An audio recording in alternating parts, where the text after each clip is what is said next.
Good morning sir.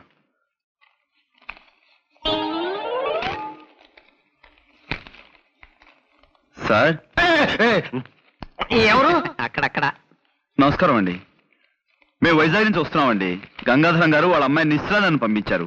మీ address వెతికి పట్టినసరికి నా తలప్రాణం తోక్కొచ్చింది. గంగాధరం గారు నాకు అన్ని విషయాలు వివరంగా చెప్పారు. రాంకోటి గారు అంటే మీరే కదండి? వినిపించలేదా? నా తండ్రి, ఆ మాట ముందే చెప్పొచ్చుగా. నేను వైజాగ్ విశాఖపట్నం నుంచి వస్తున్నాను. గంగాధరం గారు నన్ను పంపించారు. రాంకోటి గారు అంటే మీరే కదా? అంత గట్టిగా అరుస్తారు ఎందుకు? నాకేం చెవుడనా? రాముని వారి గుడే కదా మీకు కావాల్సింది. తిన్నగా అడగరాదు. సీతా స్వయంవరం నుంచి శ్రీరామ పట్టాభిషేకం దాకా కథ మొత్తం చెప్పి మరీ గుడి గురించి అడగాల. ఆ పక్కనే ఉంది, వెళ్ళిరండి. ఆ పేపర్ ఇలా ఇవ్వండి. చూడు నాయనా, ఇలాంటి బట్టలు వేసుకుని ఎప్పుడు గుడికి వెళ్ళకు. కాస్త మంచి బట్టలు వేసుకు వెళ్ళు. చూడండి, మేము అడిగేది రాముల వారి గుడి గురించి కాదండి బాబు, రాంకోటి గారి గురించి. అమ్మో, మీలో మీరు గొనుక్కుంటారెందుకు? కాస్త వినపడేటట్టు చెప్పొచ్చు కదా. ఇలా చావగొడుతున్నారేంటండి బాబు? కాసేపు గట్టిగా మాట్లాడేమంటారా? కాసేపు మెల్లగా గొడుగుతున్నామంటారా? ఇంకెలా మాట్లాడమండి? మాకు వచ్చేది ఒకటే అయిపోతావా? ఎవరినైనా ఆయనకే వినిపించదు. ఎందుకలా అరుస్తారు కంఠశోష? సమయానికి వచ్చి మమ్మల్ని కాపాడేవు తల్లి, చాలా థ్యాంక్స్. రాంకోటి గారు అంటే వీరే కదండి? కాదు బాబు. మరి వీరి పేరేమిటి? వారి పేరు నేనెలా చెప్పను బాబు? ఈ వయసులో మీకు సిగ్గే ఉంటామ్మా. ఏమిటో ఈ ఇంట్లో ఒక్కొక్కరు ఒక టైప్ లో బాధ పెడుతున్నారు. చూడమ్మా, మాకు చాలా అత్యవసరం. రాంకోటి గారు పోనీ పోనీ ఈయన పేరేమిటో చెప్తారా? వారి పేరు కృష్ణమూర్తి గారు. కృష్ణమూర్తి. చూడమ్మా, 25 ఏళ్ల క్రితం రాంకోటి గారిని ఈ ఇంట్లో అద్దెకుండేవారు. ఇప్పుడు ఆయన ఎక్కడున్నారో చెప్తారా? తెలీదు బాబు. మీరు ఈ ఇంట్లోకి కొత్తగా అద్దెకొచ్చారా? మా కొంపలో మలేరియా జ్వరాలు ఎవరికి లేవు.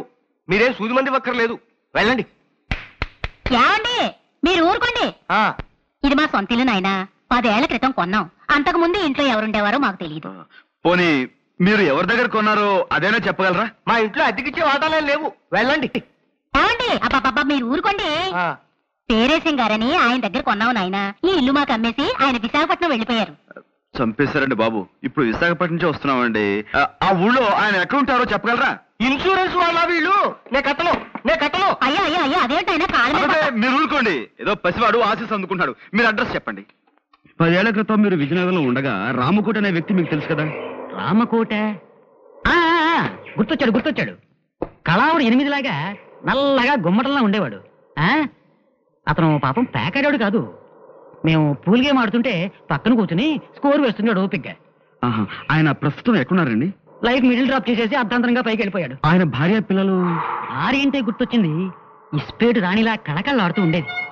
ఆవిడ కౌంట్ అయిపోయిందనుకో. మరి పిల్లలు? పిల్లలు రాజమండ్రిలో సెటిల్ అయ్యారు. రాజమండ్రిలో ఎక్కడున్నారో ఏమో తెలియదండి. రామకోటి మాత్రం దేవీ చౌక్ సెంటర్ లో ఏదో బట్టల గుట్లో పనిచేసేవాడని విన్నాను. రామకోటి గారు పోయి చాలా కాలం అయిందండి. ఆయన మా నాన్నగారు మంచి స్నేహితులండి. ఆయన పోయారు, అది నాకు తెలుసు అనుకోండి. కానీ ఆయన పిల్లల్ని కలుసుకోవాలి. వాళ్ళతో మీకేం పనండి? అది మా నాన్నగారు వాళ్ళ నాన్నగారి దగ్గర 30 ఏళ్ల క్రితం సోడా కని అర్ధం అప్పు తీసుకున్నారట. ఆ బాకీ తీర్చేద్దామని. అర్ధన అప్ప? ఈ రోజుల్లో కూడా మీలాంటి వాళ్ళు ఉన్నారంటే. ఎదురుగానే ఉన్నాను కదండి, నమ్మచ్చుగా. సరేనండి, ఇంతకీ ఆయన ఎక్కడుండేవారో చెప్పండి. దానవాయిపేటలో చిన్న గాంధీ బొమ్మ పక్క సందులో ఉంటూ ఉండేవారండి. మరి ఇప్పుడు ఆయన పిల్లలు? వాళ్ళు ఎప్పుడో ఈ ఊరు వదిలి వెళ్ళిపోయారండి. ఆయనకి పిల్లలు ఎందరో చెప్పగలరా? 2 కొడుకులండి. ఇద్దరు సొంత కొడుకులేనా? ఒక్కద్దె కొడుకు లేడా? గణపతి, ఆ పిల్లల పేర్లు ఏమిటో చెప్పగలరా? ఒకడు కళ్యాణ్ అండి, ఒకడు పట్టాబండి. పట్టాభి నేను కలిసి చదువుకున్నామండి. చూడు మాస్టారు, 2 పిల్లలు ఉన్నా గాని ఒక్కోసారి ఓ పిల్లాడి మీదే తండ్రికి ఎక్కువ ప్రేమ ఉంటుందంటారు. ఆ విధంగా రాంకోటి గారు ఎవరిని ఎక్కువగా చేరదీసేవారో చెప్పగలరా? అంటే ఆ విషయం అయితే రామకోటి గారు పట్టాబంటేనే ఎక్కువ ఇష్టపడేవారండి. రెండోవాడు కళ్యాణ్ ఈ విషయంలోనే పట్టాభితోనూ ఒక్కోసారి నాతోనూ కూడా పోట్లాడేవాడండి. Very good. ఇప్పుడు కళ్యాణ్ ఎక్కడుంటున్నాడో చెప్పగలరా? వైజాగ్ ఎలక్ట్రిసిటీ డిపార్ట్మెంట్ లో పనిచేస్తున్నాడండి. ఆ మధ్య నా దగ్గర 200 అప్పు తీసుకున్నాడు, తిరిగి పంపించేసాడండి. ఎంఓ ఫారం మీద ఫ్రమ్ అడ్రస్ చూశానండి. పిల్లాన్ని సంకలో పెట్టుకుని ఊరంతా వెతికినట్టు చంటబ్బాయిని వైజాగ్ లోనే ఉంచు ఎన్ని ఊళ్ళు తిరిగాం. చంటబ్బాయి ఎవరండి? అదో కేసులేండి, దాని గురించే. ఏమిటండి? అది చంటాబాయ్ అని మేము సినిమా తీయబోతున్నాం. అందులో హీరోగా కళ్యాణ్ బుక్ చేద్దామని ఆ ప్రయత్నంలో.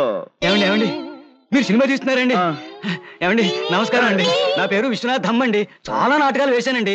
ఎన్నాళ్ళుగానో ఒక్క సినిమాలో యాక్ట్ చేయాలని చాలా కోరిక ఉందండి. అయ్యా, ఒక్క చిన్న బిట్ యాక్ట్ చేస్తాను. అది మనం తర్వాత కలుసుకుందాం. బాబు కాదనకండి. బాబు మీరైనా చెప్పండి. మాకు చాలా అర్జెంట్ పని ఉంది. ఒక్క చిన్న బిట్ అండి, ఒక్క చిన్న బిట్ అండి, చిన్న బిట్ అండి. All right. తమరు ఎప్పుడైనా గుడ్డివాడి పాత్ర వేశారా? లేదండి, మీరు చెప్తే చేసేస్తానండి. అలాగే అది ఆకలితో బాధపడుతున్న ఒక గుడ్డివాడు ఎలా అడుక్కుంటాడో మీరు నటించి చూపిస్తారా? నటిస్తానండి. బాగా ఆకలితో కదండి. అయ్యా బాబు ధర్మం చెయ్యండి బాబు. ఒక్క 5 రూపాయలు ధర్మం చేస్తే అజంతా హోటల్లో చికెన్ బిర్యానీ తింటాను బాబు. తండ్రి అమ్మా బాబు ధర్మం చెయ్యండి బాబు. అనాథ బతుకు బాబు, తల్లి తండ్రి లేనివాడు. వాళ్ళేరి ఎవర్రా వాళ్ళు? అదే సినిమా తీస్తానన్న వాళ్ళు. సినిమానా నిశ్చార్థమా అడ్డగాడిదా? మేమంతా చచ్చామనుకుంటున్నావా? అనాథ జన్మంటే అడుగు తింటున్నావు. ముప్పొద్దున 3 కుంభాలు లాగిస్తూనే ఉన్నావు కదరా. అది కాదు నాన్న, వాళ్ళు సినిమాలో వేషం ఇస్తానంటాను. వేషాలు వేసుకుంటూ అడుగు తిట్టు బతుకు. నా కొడుకు పుట్టగానే టీవీ చూసి దడుచుకుని చచ్చాడు అనుకుంటాను. నాన్న నాన్న హలో వైజాగ్ కోడి ఏంటి? కోడి గుడ్ల రేట్ ఎంత? 100 రూపాయి. బాగా డౌన్ అయిందయ్యా. ఫోన్ పెట్టాయి పెట్టాయి. అమ్మా హలో హలో ఆపరేటరు, మా చూడమ్మా మధ్యలో లైన్లోకి ఎవరెవరో వచ్చేస్తున్నారు. ఇస్తారా? హలో హలో నిశ్చలేరా? నేను నిశ్చలు మాట్లాడుతున్నాను. నేను రాజమండ్రి నుంచి అండి. అదే జేమ్స్ పాండ్ ని. అబ్బా షేక్స్పియర్ కాదండి బాబు, జేమ్స్ పాండ్. జేమ్స్ కాదండి, పాండ్ రంగారావు అండి. హలో, మన చంటబ్బాయి ఎవరో ఈవేళ తెలిసింది. ఏమిటి చంటబ్బాయి ఎవరో తెలిసిందా? నేను వచ్చి మీతో మాట్లాడతాను. నేను ఇప్పుడేం మాట్లాడలేనండి. తర్వాత అరవకపోతున్నానండి బాబు. అమ్మా అరిపించి అరిపించి మనిషి అరుగుదల శక్తిని పెంచుతున్న ఓ టెలిఫోన్ డిపార్ట్మెంట్ నీకు నా అమ్మా.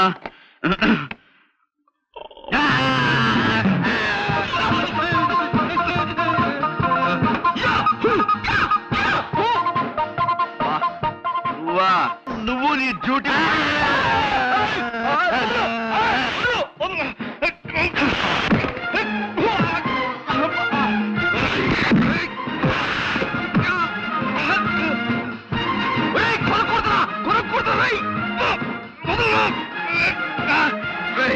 నన్ను కూర్చున్నావా?